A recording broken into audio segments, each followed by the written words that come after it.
வணக்கம் மக்களே, நீங்கள் பார்த்து கேட்குறது ஓகே கம்ப்ளீட் அங்கே ஹோஸ்ட் வேணாம் த லாஸ்ட் பத்தோட டேல எல்லாருமே பார்த்துருப்பீங்கன்னு நினைக்கிறேன். ஓரளவுக்கு டீசெண்டாக தான் கொடுத்துருக்காங்க. ஸோ வேணாமோட கடைசி படங்கிற பற்றி இது சொல்கிறாங்க. ஸோ இது 3வது படம் வேணாமுக்கு. பட் அதே சமயத்தில் நம்ம டாம் ஹார்டி கடைசியாக வேணாமல் அப்பியர் ஆக போகிற படமும் இதுதாங்கிற மாதிரியும் சொல்லப்படுது. இது எந்த அளவுக்கு உண்மைன்னு தெரியல. நம்ம டாம் ஹார்டி கிட்ட இப்போ லேட்டஸ்டாக அந்த ஒரு இன்டர்வியூவில் கேட்கும்போது அவர் இந்த ஃப்ரான்ச்சைஸ்குள்ள இந்த வேணாம் பஸ்ஸுக்குள்ள தவிர்த்துனா தனி ஒரு ஸ்பைடர்மேன் இருக்காப்ல, அந்த ஸ்பைடர்மேன் கூட வேணாம் கண்டிப்பாக சண்டை போடுவார் அப்படிங்கிற மாதிரி ஒரு விஷயத்தை மென்ஷன் பண்ணியிருக்க அந்த காரணத்தினால எனக்கு தெரிஞ்சு இந்த படம் நம்ம வேணாமோட கடைசி படமாக இருக்காதுன்னு நம்புறேன். இந்த வேணாம் பஸ்ன்னு சொல்லப்படுற அந்த சோனி ஸ்பைடர்வர்ஸ் ஃப்ரான்ச்சைஸ்ல எனக்கு தெரிஞ்சு வேணாம் படம் மட்டும் தான் ஓரளவுக்கு டீசென்ட்டா இருக்கு. இந்த வருஷமே ஆக்சுவலா மேடம் வெப்ங்கிற ஒரு படம் ரிலீஸ் ஆச்சு. எத்தனை பேர் பாத்தீங்கன்னு தெரியல. அந்த படத்துல நடிச்ச ஆக்ட்ரஸே நாங்க அந்த படத்துல நடிக்கலப்பா அப்படின்னு சொல்லி ஒதுக்க ஆரம்பிச்சிட்டாங்க. ஸோ அந்த அளவுக்கு முக்கியம் இருக்கும். மார்பியஸ் நான் சொல்லி தெரிய வேண்டிய அவசியமே கிடையாது. ஆப்வியஸ்லி இந்த மாதிரி பல படங்கள் பார்த்தீங்கன்னா வேணாம் பஸ்ஸுக்குள்ள அடிபட்டு இருந்தாலும் இந்த வேணாம் படங்கள் ஓரளவுக்கு டீசென்ட்டாக இருந்துச்சு. போன லெத்தாபி காலேஜ் வந்து பார்த்தீங்கன்னா வெல் ஓகே டீசென்ட் தான். லாஸ்ட் டான்ஸ் இந்த மாதிரி இருக்கும்போதுன்னு தெரியல. கிரேவன் த ஹண்டர் வந்து பார்த்தீங்கன்னா இந்த வருஷத்தோட கடைசியில் வரப்போகுது. என்னை பொறுத்தவரைக்கும் அது சமத்தே அடைய வாங்க போகுது. பட் எனிவேஸ் இந்த வேணாம் த லாஸ்ட் டான்ஸ் பண்ண ஓரளவுக்கு நம்பிக்கை இருக்கு. காரணம் இந்த படத்தில் நம்ம ஸ்பைடர்மேன் அப்பியர் ஆகிறதுக்கான வாய்ப்புகள் அதிகமாக இருக்கான். வேணாம் த லாஸ்ட் டான்ஸ் சொல்லி இப்போதைக்கு டைட்டில் கொடுத்திருந்தாலும் இதுக்கு முன்னாடி இது லீக்கான டைட்டில் படி பார்க்கும்போது வேணாம் ஹியர் கம்ஸ் த ஸ்பைடர் தான் ஆக்சுவலாக உண்மையான டைட்டிலாக இருந்திருக்கு போல. ஸ்பைடர்மேனை பேஸ் பண்ணி ஸ்பைடர்மேனை இந்த யூனிவர்ஸுக்கு கொண்டு வரது தான் உண்மையான கதையாக இருந்திருக்கு நம்புறேன். டாம் ஹார்டி இப்போ லேட்டஸ்டா ஸ்பைடர்மேன் இந்த யூனிவர்ஸ்ல இருக்காருங்கிற ஒரு விஷயத்தை டீஸ் பண்றது மூலியமா எனக்கு என்னமோ வேணாம் தெரியல ஸ்பைடர்மேன் வந்துருவாருன்னு தான் தோணுது. வேணாமுக்கு முக்கியமான ஒரு அவுட்லுக்கே என்னன்னு கேட்டிங்கன்னா அவர் செஸ்ட்டில் இருக்க அந்த ஒயிட் ஸ்பைடர் சிம்பிள் தான். அந்த ஒயிட் ஸ்பைடர் சிம்பிள் சீக்ரெட் வாஸ்லேருந்து தான் கண்டினியூ ஆகி வரும். ஸோ அந்த ஒரு விஷயத்தை வேணாம் வசுக்கில் பண்ணுறது கஷ்டம். பட் இருந்தாலும் ஒரு ஸ்பைடர்மேன் கேரக்டர் இன்ட்ரடியூஸ் பண்ணி அதன் மூலியமா இந்த வேணாமோட செஸ்ட்டில் இந்த ஒயிட் ஸ்பைடர் வர மாதிரி காமிச்சாங்கன்னா உண்மையிலேயே தாறுமாறாக இருக்கும். வேணாமோட ஐகானிக் லுக்கை காமிக்காமலே இந்த கதையை முடிக்கிறதுங்கிறது சரிப்பட்டு வராதுங்க. ஸோ இந்த படத்தில் என்ன ஸ்பைடர்மேன் வர போகிறாங்க, என்ன மாதிரி கதை நகரப்போது, உண்மையான பிளாட் லிக்ஸில் என்ன விஷயங்கள் சொல்லியிருக்காங்க தான் மொத்தமாக பார்க்க போகிறோம். ஸோ வேணாம் ஸ்பாய்லர் எதுவுமே வேணாம் சொல்கிறவங்க இதை அப்படியே கட் பண்ணிட்டு போகிறது நல்லது. இது படத்தில் வருமானு தெரியல, வந்தால் நல்லா இருக்கும்னு சொல்கிறேன். ஃபர்ஸ்ட் அண்ட் ஃபார்மோஸ்ட் ட்ரெய்லர்ல எங்கேயாவது ஸ்பைடர்மேன் டீஸ் பண்ணியிருக்காங்கன்னா இந்த ஒரு ஷாட்ல மட்டும் தான் காமிச்சிருக்காங்க.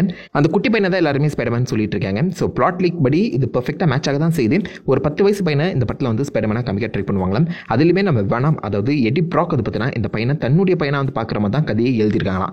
வேணாம் டெக்னிக்கலாக ஸ்பைடர்மேனோட அப்பாங்கிற மாதிரி ஒரு ரோல் கொடுக்க போகிறதா சொல்லியிருந்தாங்க. அப்படி நடக்குமான்னு கேட்டிங்கன்னா வாய்ப்புகள் ரொம்ப கம்மி. ஃபேன்ஸ் வந்து அதுக்கு ஆப்போசிட்டாக தான் பேசிட்டு இருக்க அந்த சமயத்தில் சோனி அதை பண்ண மாட்டாங்கன்னு நினைக்கிறேன். இது பாசிபிளி நம்மளை கிளிக் பேட் பண்ணுறதுக்காக தான் கொடுத்துருக்கணும். எனக்கு என்னமோ இந்த படத்தில் நம்ம ஆண்ட்ரி கேபிள் ஸ்பைடர்மேன் வரதுக்கான வாய்ப்புகள் அதிகமாக இருக்கும் போல தான் தோணுது. ஓவர் ஹைப் வைக்காதீங்க. பட் அமேசிங் ஸ்பைடர்மேன் 3க்கான ஒர்க் வந்து பார்த்தீங்கன்னா சோனி பண்ணிட்டு இருக்கதா ஒரு ரிப்போர்ட் கிளம்பிருந்துச்சு. பட் அது மேபி இந்த வேணாம் 3 கூட சிங்க் ஆகிறதுக்கான வாய்ப்புகள் அதிகம். எப்படி நோ வே ஹோம்ல கடைசி வரைக்கும் ஆண்ட்ரி கேபிள் டோபி இருக்க விஷயத்தை மார்க்கெட்டிங்ல எங்கேயுமே கவர் பண்ணா கூட்டு போய் ஒரு மிகப்பெரிய சர்ப்ரைஸ் கொடுத்தாங்களோ அதே மாதிரி இந்த படத்தில் கூட ஆண்ட்ரி கேபிள் வரதுக்கான வாய்ப்புகள் அதிகம். நிறைய ரிப்போர்ட்ஸ் அண்ட் கிரெடிபிள் லீக்கர்ஸும் இதுதான் வந்து சொல்லிட்டு இருக்காங்க. இந்த படத்தில் கண்டிப்பாக ஸ்பைடர்மேன் வர போறான்னு. இதுக்கு முன்னாடி மேட் வெப்பை நீங்க எடுத்து பார்த்தீங்கன்னா அந்த படத்தில் ஆக்சுவலாக டாம் ஹாலண்ட் ஸ்பைடர்மேன் வர வேண்டியது. இந்த ஸ்பைடர்மேனும் எசிக்கல் சிம்சன் சண்டை போடுற மாதிரி நிறைய கான்செப்ட் ஆர்ட்ல லீக் ஆயிருந்துச்சு. எல்லாருமே பார்த்திருப்பீங்க நம்புறேன். ஸோ ஒரிஜினலா அந்த ஸ்பைடர் உமன் கூட சண்டை போடாம நம்ம டாம் ஹாலண்ட் ஸ்பைடர்மேன் கூட தான் இந்த எசிக்கல் சிம்சன் சண்டை போடுற மாதிரியே பிளான் பண்ணிருக்காங்க. அதுக்கான கான்செப்ட் ஆர்ட்லாம் வந்து பார்த்தீங்கன்னா போடப்பட்டிருக்கு. அதுக்கப்புறம் இந்த ஸ்பைடர்மேனுங்கிற ஒரு வார்த்தையை இந்த படத்தில் நான் யூஸ் பண்ணக்கூடாதுன்னு சொல்லி சோனி கம்ப்ளீட்டா ஸ்பைடர்மேன் சம்பந்தப்பட்ட நிறைய விஷயங்களை பார்த்தீங்கன்னா தூக்கியிருக்காங்க. ஸோ எடுக்கப்பட்ட ஒரிஜினலா விஷுவலைஸ் பண்ணப்பட்ட படங்கிறது வேற, நம்ம தேட்டரில் பார்த்த படங்கிறது கம்ப்ளீட்டா வேற. ஸோ உண்மையாவே டேரக்டர்ஸ் கட் மேடம் வெபுக்கு வந்தாதான் நம்ம அந்த படம் வர்த்தா இல்லையாங்கிறது புரிஞ்சுக்க முடியும். ஐ மீன் டேரக்டர்ஸ் கட்டுன்னு கூட சொல்லக்கூடாது, அது ரைட்டர்ஸ் கட்டுன்னு தான் சொல்லணும். எழுதப்பட்ட கதையை கம்ப்ளீட்டா வேற. சோனி ஸ்டூடியோஸா உள்ள புந்து ஏகப்பட்ட இப்படி பண்ணிட்டு இருந்திருக்காங்க. ஸோ அதன்படி உண்மையாவே அந்த படத்தில் நம்ம ஸ்பைடர்மேன் வர வேண்டியது, டாம் ஹாலண்ட் ஸ்பைடர்மேனே வர வேண்டியது. பட் அதுக்கப்புறம் சோனி அந்த டாம் ஹாலண்ட் ஸ்பைடர்மேனை நம்ம சோனி யூனிவர்ஸ்க்குள்ள கூட்டு வராம நம்மளுக்கான செப்பரேட் ஸ்பைடர்மேனை உருவாக்கிக்கலாம் அப்படிங்கிற முடிவுக்குள்ள போயிட்டாங்களா. அதை தான் டாம் ஹார்டியுமே இப்போ லேட்டஸ்டா சொல்லியிருக்காரு. அதாவது இப்போதைக்கு MCUக்குள்ள இருக்கிறது டாம் ஹாலண்ட் ஸ்பைடர்மேன் தான். அந்த ஸ்பைடர்மேனுக்கும் எங்களுக்கும் சம்மந்தம் இல்லை, எங்களுக்குன்னு தனியாக ஸ்பைடர்மேன் இருக்காரு அப்படிங்கிறத தான் அவர் மென்ஷன் பண்ணியிருக்காரு. ஸோ விச் மீன்ஸ் இந்த வெனாம்பர்ஸ்க்குள்ள இன்னொரு ஸ்பைடர்மேன் இருக்காரு அப்படிங்கிறத அவர் சொல்ல வந்திருக்காரு. ஸோ ஆரம்ப காலகட்டத்தில் இது வந்து நம்ம ஆண்ட்ரி கேபிள் யூனிவர்ஸ் தாங்கிற மாதிரி நினைச்சிட்டு இருந்தோம். அதுக்கேற்ற மாதிரி ஏகப்பட்ட ஹிண்ட்டுமே அங்கங்கே கொடுத்துட்டு இருந்தாங்க. பட் கடைசி வரைக்கும் வெனாம்பர்ஸ்க்குள்ள எங்கேயுமே நம்ம ஸ்பைடர்மேன் அமேசிங் ஸ்பைடர்மேனை டீஸ் பண்ண மாதிரி தெரியல. பட் இப்போ அந்த வெனாம்பர்ஸ்க்குள்ள நம்ம அமேசிங் ஸ்பைடர்மேன் வரலாம்ங்கிற மாதிரி சொல்லப்படுது. அதுவும் இதை ஜஸ்ட் ஒரு ஹிண்டா கொடுத்து அதுக்கப்புறம் வெனாம்பர்ஸ் ஸ்பைடர்மேனுங்கிற ஒரு மிகப்பெரிய பிரான்ச்சைஸை அவங்க புஷ் பண்ணுறதுக்காக பிளான் பண்ணிட்டு இருக்காங்களாம். ஸோ ஒரிஜினலாக பார்க்கும்போது இந்த வெனாம் 3 அந்த வெனாம்பர்ஸோட கடைசி படமாக இருக்க வேண்டியது. அதை நம்ம கிரேவன் த ஹண்டர் வச்சு முடிக்க ட்ரை பண்ணிட்டு இருக்காங்க போல. இதுக்கப்புறம் அவங்க செப்பரேட்டான ஸ்பைடர்வர்ஸை பார்த்தீங்கன்னா பில்ட் பண்ண பிளான் பண்ணிட்டு இருக்காங்க நம்புறேன். அதுக்கேற்ற மாதிரி இந்த வேணாம் த லாஸ்ட் டான்ஸுங்கிறது சோலோ வேணாம் படத்தோட கடைசி படமாக இருக்கணும். இதுக்கப்புறம் வரப்போகிறது எல்லாமே ஃப்ரான்ச்சைஸை பில்ட் பண்ணக்கூடிய டீம் அப் மூவிஸாக இருக்கிறதுக்கான சான்சஸ் அதிகம். அதில் நம்ம டாம் ஹார்டி வேணாமா வருவாரான்னு கேட்டிங்கன்னா அது டவுட் தான். டாம் ஹார்டி பாசிபிள் இந்த படத்தோட விலகிறதுக்கான சான்சஸ் அதிகம்.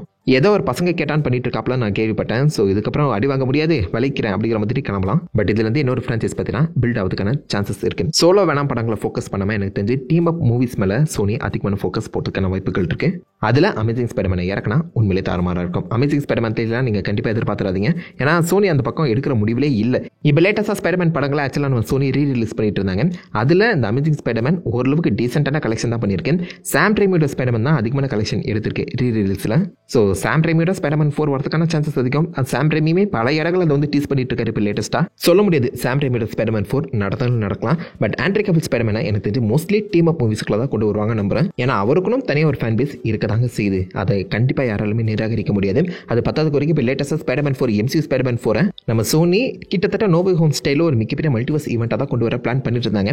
எப்படியும் நம்ம கெவின் ஃபைகி அண்ட் டாம் ஹாலண்ட் தான் ஒன்னா இப்போதைக்கு கன்வின்ஸ் பண்ணி இந்த ஸ்பைடர்மேன் 4 கிரவுண்டடாக கொடுக்க பிளான் பண்ணிட்டு இருக்காங்களா. விச் மீன்ஸ் சோனி சைடில் கண்டிப்பாக இன்னொரு no way home style of team up movie வந்து பார்த்தீங்கன்னா பிளான் இருக்குன்னு தான் நம்புறேன். இப்போ வரப்போகிற அந்த டாம் ஹாலண்ட் ட்ரைலஜி முடிஞ்சிட்ட அப்புறம் மேபி எனக்கு தெரிஞ்சு அந்த ஒரு டீம் அப் மூவி நடக்கணும். ஸோ ஆல்ரெடி நோ வே ஹோமில் நம்ம ஏற்கனவே பார்த்த கேரக்டர்ஸ் ஏற்கனவே பார்த்த ஸ்டோரியை மட்டும் தான் ஃபோக்கஸ் பண்ணி கதையை நகர்த்திருப்பாங்க. இதுக்கப்புறம் ஒரு ட்ரைலஜி முடிஞ்சு வரப்போகிற அந்த கதையில் இன்னொரு டீம் அப் நடந்துச்சுன்னா அதில் நம்மளுக்கு புது கதைகள் தேவை. அதாவது எப்படி நம்ம நோ வே ஹோமில் இந்த பக்கம் ஆண்ட்ரி கேஃபில் இறங்கி எம்ஜேவை காப்பாற்றி அவருடைய ஒரு ரிடம்ஷன் தேடிக்கிட்டாரோ அதே மாதிரி அடுத்து வரப்போகிற நோ வே ஹோம் டீம் அப்பில் கண்டிப்பாக அவருக்கான ஒரு புது ஸ்டோரிஸ் இருந்தால் தான் அதுக்கு நம்ம சேர் பண்ணவே முடியும். பழைய கதைகளை வச்சு திரும்ப இன்னொரு படத்தை கொடுக்கறது ரொம்பவே கஷ்டம். அப்படி கொடுத்தாலும் அது நல்லா இருக்குன்னு தோணுது. ஸோ அந்த வகையில் எனக்கு தெரிஞ்சு இன்னொரு no way home style of team அப்புக்காகவே ஒரு புது கதைகளை கண்டிப்பாக நம்ம சொல்லி ஆகணும். ஆண்ட்ரி கேஃபில்டும் நான் ஏலியன்ஸ் கூட சண்டை போட்டதே இல்லைங்கிற மாதிரி ரொம்ப வருத்தப்பட்டு இருந்தாரு. ஸோ அதை கண்டினியூ பண்ணுற மாதிரி வெனம் யூனிவர்ஸ்குள்ள இருக்க பல ஏலியன்ஸை பாசிபிளி ஆண்ட்ரி கேஃபில் சண்டை போட்டு ஜெயிக்கலாம். கண்டினியூட்டி மிஸ்டேக் கண்டிப்பாக சோனி பண்ண தான் செய்கிறாங்க. அந்த பிசுறுங்கிறது இப்போ MCUவில் இருக்கா இல்லையாங்கிறது நம்ம சுத்தமாக ஐடியா இல்லை.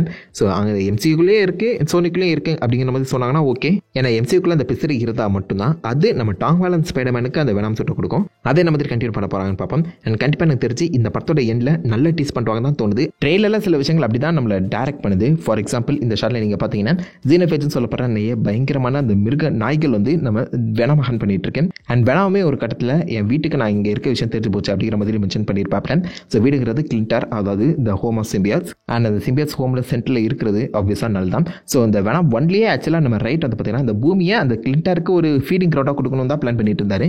அதை எப்படியோ நம்ம வெனம் தடுத்து இருந்தாலும் இப்போதைக்கு அந்த உண்மை எப்படியோ அந்த கிளின்டாரில் இருக்கக்கூடிய நம்ம நல்லுக்கு தெரிய வந்திருக்கலாம். ஸோ அதன் காரணமாகவே பாசிபிளி நல் இப்போதைக்கு நம்ம வெனம் தேடி வந்துட்டு இருக்கார் போல. இது கண்டிப்பாக கிங் இன் பிளாக்கோட அந்த ஸ்டோரி லைனை சொட்டி பார்க்குற மாதிரி தான் இருக்கு. பட் அந்த ஸ்டோரி லைனில் ஏகப்பட்ட அவெஞ்சர்ஸ் உள்ள வந்திருப்பாங்க. கண்டிப்பாக அவெஞ்சர்ஸை பேஸ் பண்ணி நம்ம சோனி எந்த ஒரு படமே கொடுக்கறதுக்கான வாய்ப்பே கிடையாது. அவங்க கிட்ட இருக்க ஒரே துருப்புச்சீட்டு ஸ்பைடர்மேன் தான். இதுக்காக ஒரு புது ஸ்பைடர்மேன் அவங்க கிரியேட் பண்ணாமல் ஆல்ரெடி உருவாக்கி வச்சிருக்க ஸ்பைடர்மேன், அதாவது நம்ம ஆண்ட்ரி கேஃபில்ட அவங்க இந்த ஒரு கதைக்காக யூஸ் பண்ணிக்கலாம். ஸ்பைடர்மேன் அண்ட் வெனம் வெர்சஸ் இந்த நல்லுங்கிற மாதிரி கதையை அழகாகவே கொண்டு போகலாம். ஸோ இதில் ஆப்வியஸாக நம்ம ஸ்பைடர்மேன் அண்ட் வெனமுக்கு ஒரு டீம் அப் இருக்க தான் போகுது. பட் அதுக்கு முன்னாடியே வெனம் வெர்சஸ் ஸ்பைடர்மேனுங்கிற ஒரு கதையை முடிச்சிட்டாங்கன்னா நல்லா இருக்குமோன்னு தோணுது. இதெல்லாமே நம்ம கற்பனை பண்ணிக்க வேண்டியதாங்க. பட் இருந்தாலும் இப்போதைக்கு லாஸ்ட் டான்ஸுக்குள்ளே இதெல்லாமே டீஸ் பண்ணியிருக்காங்க. சும்மா மேலோட்டமாக அவங்க காமிச்சிருந்தாலும் இதெல்லாம் நடக்கிறதுக்கான வாய்ப்புகள் இருக்குங்கிற மாதிரி டீஸ் பண்ணியிருக்க அந்த காரணத்தினால தான் அதை தூக்கி வச்சு பேசிட்டு இருக்கேன். எனக்கு என்னமோ இந்த லாஸ்ட் டான்ஸ் படத்தில் நம்ம எடி பிராக் சாக மாட்டார் தான் தோணுது. மேபி இந்த வெனம் கதைகளுக்கு முற்றுப்புள்ளி வச்சுட்டு ஒரு டீம் அப் வெனம் கதையை நோக்கி அவங்க நகரலாம். அதுதான் பெட்டராக ஹெல்த்தியான ஆப்ஷனாக இருக்கும். கிரேவன் த ஹண்டர் படம்லாம் ஓடுங்கிற நம்பிக்கை எனக்கு சுத்தமாக கிடையாதுங்க. ஓடினா நல்லது, கண்டிப்பாக படம் நல்லது ஓகே. பட் ட்ரெய்லரை பார்க்கும்போதே நிறைய பேருக்கு புரிய வந்திருக்கணும். கிட்டத்தட்ட நம்ம கிரேவனா ஒரு அனிமல் ஆக்டிவிஸ்ட் வந்து காமிச்சிருக்கும் போது அதுக்கான வாய்ப்புகள் கம்மி. ஸோ வெனாபஸ் கிரேவனோட முடிச்சுட்டு ஒரு புது யூனிவர்ஸ் ஆர் பாசிபிளி ஒரு புது ஸ்பைடர் பஸ்ஸை அந்த பக்கம் நம்ம சோனி உருவாக்கலாம். பண்ணுறாங்களா இல்லையான்னு பொறுத்தது பார்ப்போம். நீங்கள் என்ன நினைக்கிறீங்க? இந்த படத்தில் நம்ம ஆண்ட்ரி கேஃபில் ஸ்பைடர்மேன் வரணுமா வேணாமா? உங்களுக்கான எக்ஸ்பெக்டேஷன் அண்ட் தாட்ஸ் எல்லாத்தையுமே மறக்க வைக்கல காம் பண்ணிட்டு அந்த லைக் பண்ணி தட்டி விடுங்க. நான் உங்களை நல்ல ஒரு ஆசமான விடையில மீட் பண்ணுறது வரைக்கும் ஹேஃப் அண்ட் கைஸ் வட்டா.